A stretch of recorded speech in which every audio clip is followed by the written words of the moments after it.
a comparable Clean Air and a Clean Water Act. And if you read the text of them, they look on paper quite good. They do lack enforcement provisions and power. They don't have citizen suit provisions, I can assure you. But the international thing, most of the major international companies of the U.S., the ones that I'm familiar with, apply U.S. standards to where they operate abroad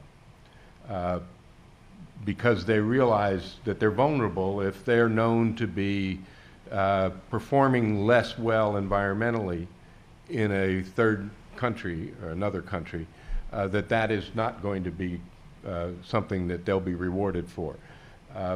And the interesting aspect of this is often the facilities that are built abroad are much better performers than the ones here because they're state-of-the-art new facilities.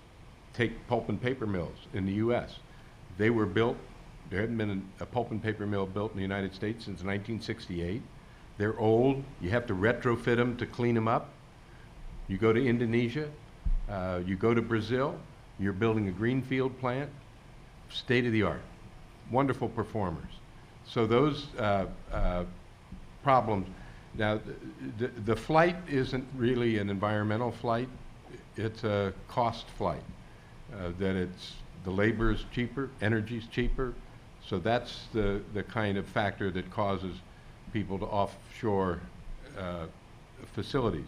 But again, I don't want to paint too broad a complimentary brush, but companies like Caterpillar, the auto manufacturers, when they produce offshore, they're producing at U.S. level standards.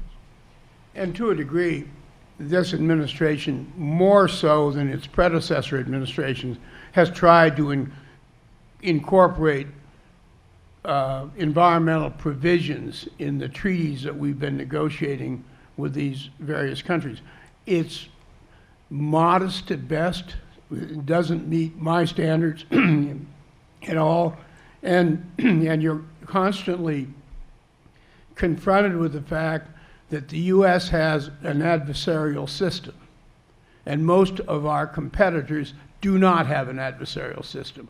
And that makes it much easier for bureaucrats and corporate managers to reach compromises that are comfortable for the corporations and not comfortable for the environment. So I'd love to go on for hours. I have a lot more questions, but I don't want to keep, I don't want to test people's patience, and I don't want to keep you from the refreshments that are awaiting outside. So I want to thank Tom and Leon for a wonderful discussion and for your tremendous contribution to our country.